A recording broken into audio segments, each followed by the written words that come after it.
வணக்கம். இலங்கையின் இன்றைய தலைப்புச் செய்திகள். மிக கொடூரமான முறையில் உயிரிழந்த சிறை அதிகாரிகள், பிரேத பரிசோதனையில் வெளியான அதிர்ச்சி தகவல். நீர்கொழும்பு சிறைச்சாலையில் இருந்து இடமாற்றப்பட்ட கைதிகள் உயிரிழக்கும் சம்பவம், அரசாங்கத்திற்கு பரந்த கோரிக்கை. கடலிற்கு சென்றவர் சடலமாக மீட்பு, யாழ்ப்பாணம் அராளி பகுதியில் சம்பவம். தமிழீழ வைப்பகத்தில் வைக்கப்பட்ட தமிழ் மக்களின் நகைகள் எங்கே? ராஜபக்ஷ குடும்பம் கொள்ளையடித்த நகைகளை மீட்டு தாருங்கள், பாராளுமன்றில் கொந்தளித்த ஸ்ரீதரன் எம்பி. ஆகவே நீங்கள் ஒரு நேர்மையான கண்ணியமிக்க அரசாங்கம், நீங்கள் உங்களுடைய பெயரை நல்லதாக்குவதற்காக பல பெயர்களை சொல்லுகிறீர்கள். அப்படியானால் கடந்த அரசாங்கம் கொள்ளையடித்த தமிழ் மக்களுடைய தமிழீழ வைப்பகத்திலே வைக்கப்பட்ட நகையை மீட்டெடுத்து அதை தமிழ் மக்களிடம் வழங்குவதற்கு என்ன தடை இருக்கிறது? ஏன் நீங்கள் அதனை அந்த மக்களிடம் வழங்கக்கூடாது? திடீர் பணக்காரர்கள் தொடர்பில் பொதுமக்களுக்கு போலீசார் விடுத்த அறிவிப்பு. கடற்படையினருக்கு கிடைத்த ரகசிய தகவல். 10,000 கிலோ கடல் அட்டைகளுடன் 26 மீனவர்கள் மன்னாரில் கைது.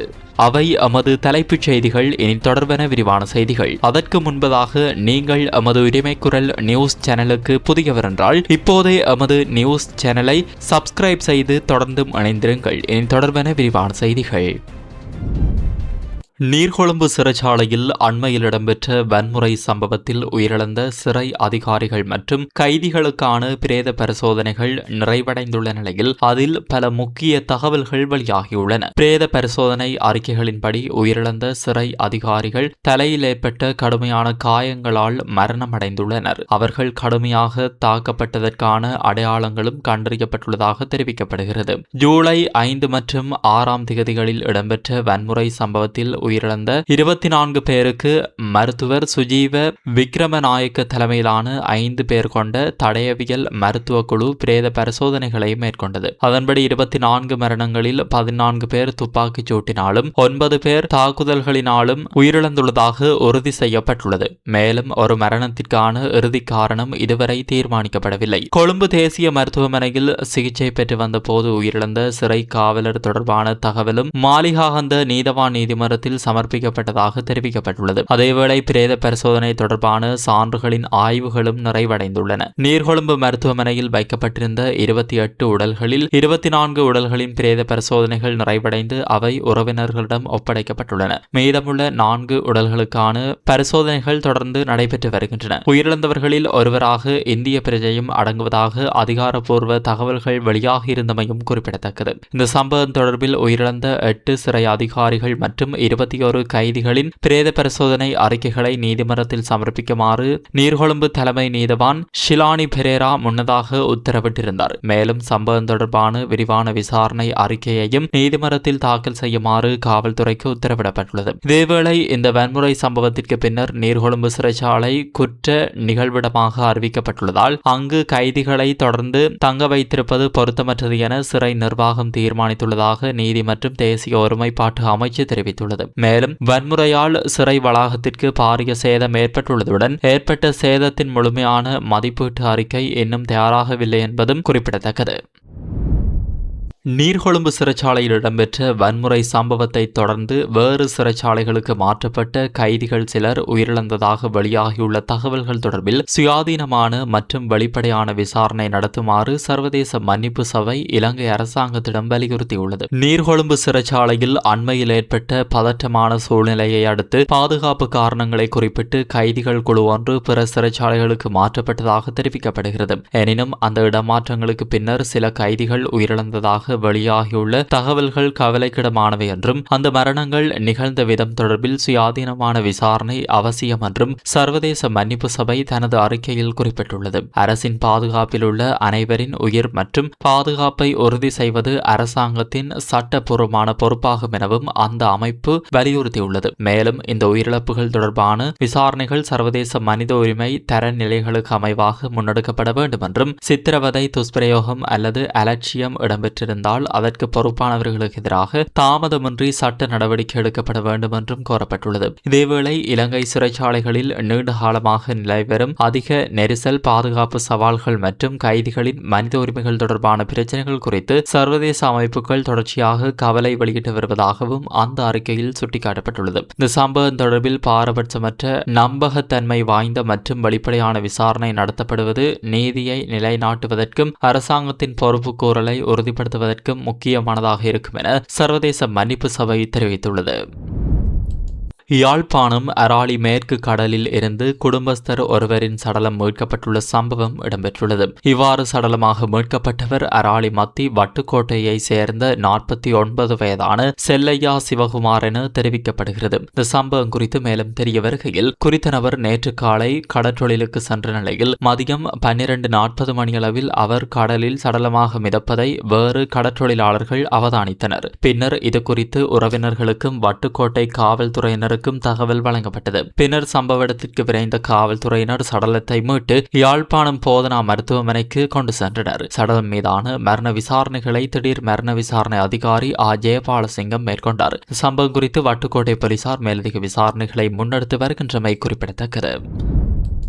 இறுதி யுத்தத்தின் போது தமிழீழ வைப்பகங்களில் இருந்து இலங்கை இராணுவத்தினரால் கைப்பற்றப்பட்ட தமிழ் மக்களின் பல கோடி ரூபாய் பெறுமதியான நகைகளுக்கு என்ன நடந்தது என்பது குறித்து அரசாங்கம் முறையான விசாரணை நடத்த வேண்டும் என நாடாளுமன்ற உறுப்பினர் சிவஞானம் ஸ்ரீதரன் வலியுறுத்தியுள்ளார்.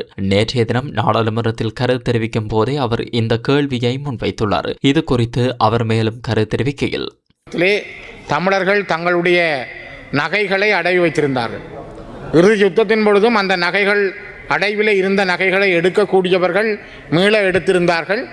எடுக்காதவர்களுடைய பல கோடி ரூபாய்கள் பெறுமதியான கண்டெய்னர் பெட்டிகளில் நகைகளை கொண்டு வந்து கோட்டபாய ராஜபக்சவும் அரசாங்கமும் கொண்டு வந்ததாக ஃபீல்ட் மார்ஷல் சரத் பொன்சேகா அவர்கள் கூட பல நேர்முகங்களில் பல தடவைகள் முன்வைத்திருக்கிறார். தானே அந்த தமிழீழ வைப்பகங்களில் இருந்த நகைகளை நான் அரசாங்கத்திடம் ஒப்படைத்திருக்கிறேன், அந்த நகைகளுக்கு என்ன நடந்தது என்று அவர்கள் கேள்விகளை கேட்டிருந்தார்கள்.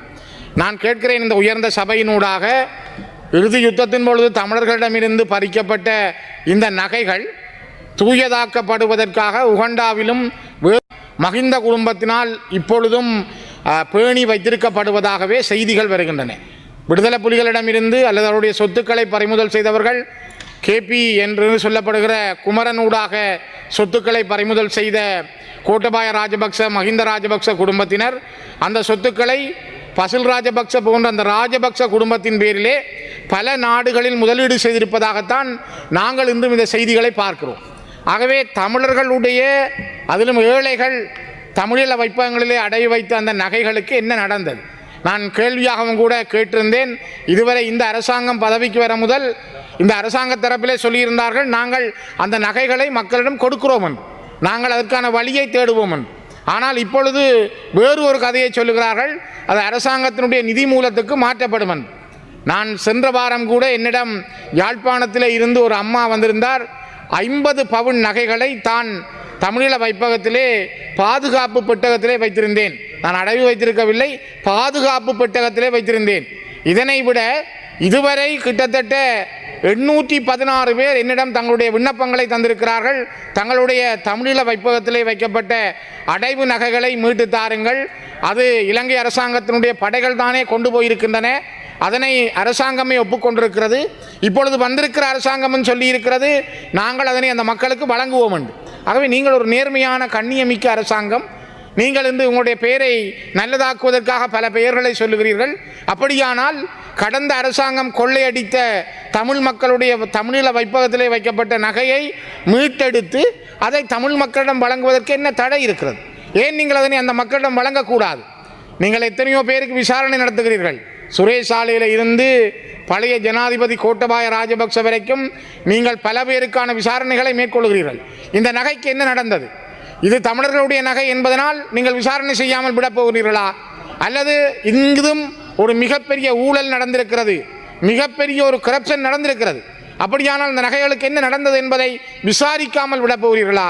தயவு செய்து பணத்தை மட்டும் தூயதாக்கல் மட்டுமல்ல, இந்த நடந்து போன மிகப்பெரிய அநியாயத்துக்கு எதிராக பாதிக்கப்பட்ட மக்களுக்காக அவர்களுடைய நகைகளை மீளப் பெறுவதற்கு இந்த அரசாங்கம் உடன் நடவடிக்கையை மேற்கொள்ள வேண்டும். கடந்த காலத்திலே மஹிந்த ராஜபக்ச காலத்திலும் சொன்னார்கள், நாங்கள் அந்த நகைகளை வழங்க இருக்கிறோம் என்று சொன்னார்கள். நீங்களும் சொன்னீர்கள். ஆனால் நீங்களும் இதுவரை எந்த விதமான முன்முயற்சிகளையும் மேற்கொள்ளவில்லை. உங்களுடைய தேர்தல் வாக்குறுதிகளில் இருந்து பல விடயங்கள் இன்று பறந்து கொண்டிருக்கின்றன. சொல்லப்பட்ட தேர்தல் வாக்குறுதிகள் நடைமுறைப்படுத்தப்பட முடியாமல் இருக்கிறது. ஆகவேதான் கௌரவ தலைமை தாங்கும் உறுப்பினர் அவர்களே, நான் குறிப்பிடுவது, தமிழீழ வைப்பகத்திலே தங்களுடைய விவசாய செய்கைக்காக, பிள்ளைகளுக்காக, குடும்பத்துக்காக அடவி வைத்த அந்த நகைகளை இன்று எத்தனையோ குமர் பிள்ளைகளை கரை சேர்க்க முடியாமல், தங்களுடைய குடும்பத்துக்குரிய நகைகளை மீட்க முடியாமல் இந்த குடும்பங்கள் பரிதவிக்கின்றன. ஆகவே இது ஒரு கண்ணியத்தோடும் கருணையோடும் அவர்களுடைய நகைகளை அவர்களிடம் வழங்குவதற்கு அரசாங்கம் முயற்சி செய்ய வேண்டும். முதலிலே நீங்கள் ஒவ்வொரு மாவட்ட ரீதியாக அரசாங்க அதிபர்களுக்கூடாக இவ்வாறு தமிழீழ வைப்பகத்திலே நகையை அடை வைத்தவருடைய பட்டியலை கோருங்கள். எத்தனை ஆயிரம் பேர் இவ்வாறு நகைகளை அடை வைத்திருக்கிறார்கள், அவர்களிடமிருந்து எவ்வளவு நகைகள் அடை வைக்கப்பட்டிருக்கிறது. அப்படியானால் இலங்கையிலே எவ்வளவு கோடி ரூபாய் பெறுமதியான நகைகளை ராஜபக்ச குடும்பம் கொள்ளையடித்திருக்கிறது என்பதை வெளியிலே கொண்டு வாருங்கள். இது மிக மிக முக்கியத்துவம் வாய்ந்தது.